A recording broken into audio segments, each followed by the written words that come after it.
Hello friends, आपके मेरे YouTube channel पर बहुत बहुत स्वागत है। मैं शहजाद एएलपी लोको पायलट 2024 के बैच से सिलेक्टेड हुआ हूँ और मैं आज आपको बताने वाला हूँ कि 2025 में क्या कट ऑफ रहने वाली है। बहुत सारे बच्चे परेशान हैं कि एएलपी 2025 का रिज़ल्ट नहीं आ रहा है, जिससे वो अपना प्रिपरेशन भी सही से तरह से नहीं करे। देखिए, आपको घबराना नहीं है क्योंकि 2025 का रिज़ल्ट जल्द ही आने वाला है और मान के चलिए इस वीक या अगले नेक्स्ट वीक के अंदर आपका रिज़ल्ट आपके सामने होगा।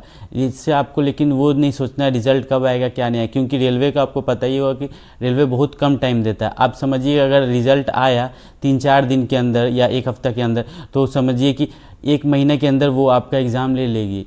जैसे कि जुलाई में है वो जेई का एग्ज़ाम ले रही, तो उसके ठीक 1 हफ्ते या 10 दिन के बाद आपका एग्ज़ाम समझिए कि फाइनल है। तो आपको CBT 2 का प्रिपरेशन करना है और CBT 1 में जितना भी मार्क्स आए वो सिर्फ क्वालिफाइंग मार्क्स है। तो आपको घबराना नहीं है कि कितने नंबर आए या नहीं आए, तो इसलिए सिर्फ उसमें आपको क्वालिफाई होना है और CBT 2 में आपको पूरा तैयारी रखना है और CBT 2 ही आपको मेरिट बनाएगा। CBT 1 आपको सिर्फ क्वालिफाइंग नेचर है।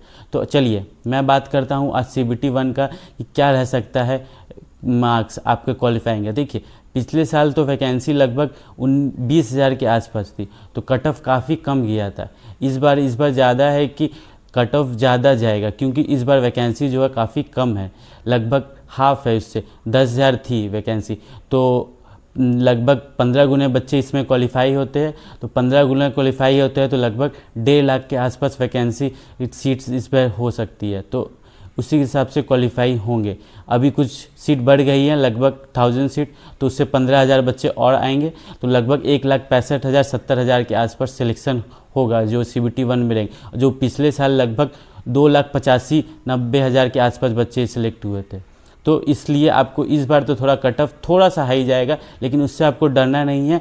आपको मैं बताना चाहूँगा कट ऑफ लगभग आप अगर 75 में से 45 स्कोर करें तो आप सेफ जोन पे है। तो इसलिए उसमें अगर आपको 45 से 1-2 नंबर भी आगे है या 1-2 नंबर कम है तो आपको घबराना नहीं है, आपको तैयारी में लग जाना है और CBT 2 में पूरा अच्छे से तैयारी करना है। इसमें आपको टाइम बर्बाद नहीं करना है कि मेरा रिज़ल्ट नहीं आ रहा, ये नहीं आ रहा, वो नहीं आ रहा।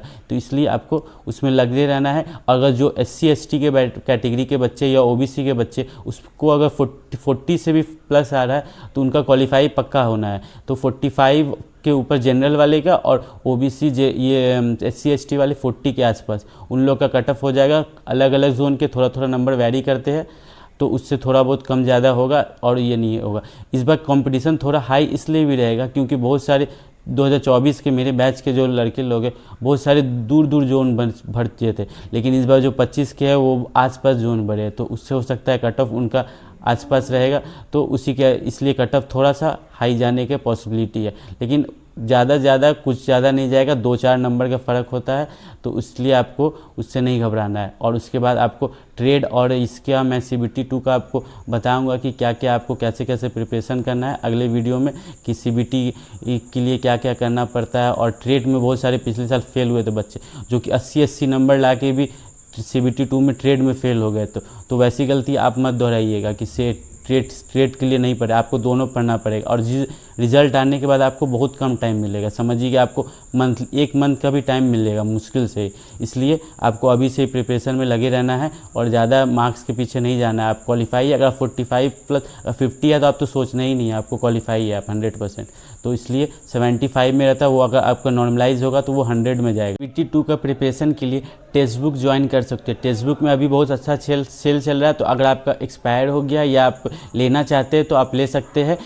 टेक्स्ट बुक पास PASS 001, इस पर आप कूपन जा सकते हैं। इस पर आपको मैक्सिमम डिस्काउंट मिलेगा। अभी समर सेल चल रहा है, 2 दिन के लिए सिर्फ ये ऑफ़र है, तो आप इससे ज्वाइन कर लीजिए। और CBT 2 में इसमें बहुत सारे मॉक पड़े हुए, आप इसको लगाइए। और इसमें ट्रेड के भी मॉक्स है, तो आपको जिस ट्रेड में दिक्कत है या जिस ट्रेड के है आप उसमें आप मॉक लगाइए और प्रैक्टिस कीजिए कि क्वेश्चन आपको समझे। और अगर मॉक लगा रहे हैं तो ये ध्यान दीजिए कि उसमें जो सॉल्यूशन है, डिटेल सॉल्यूशन, उस पर आप ध्यान दीजिए अच्छे से कि वो क्वेश्चन दोबारा आपके छूटे नहीं। तो इसी तरह आप CBT 2 का तैयारी करिए अच्छा, और ज़्यादा सोचिए मत रिज़ल्ट के लिए। धन्यवाद। मैं आपको अगले वीडियो में बताऊंगा कि CBT 2 में क्या क्या प्रिपरेशन में क्या करना चाहिए, कैसे करना चाहिए, और फिर अगले वीडियो में मैं आपको और कुछ नेक्स्ट इन्फॉर्मेशन दूंगा। तो आप मेरे से जुड़े रहिए और मेरे चैनल को सब्सक्राइब कर दीजिए। Thank you.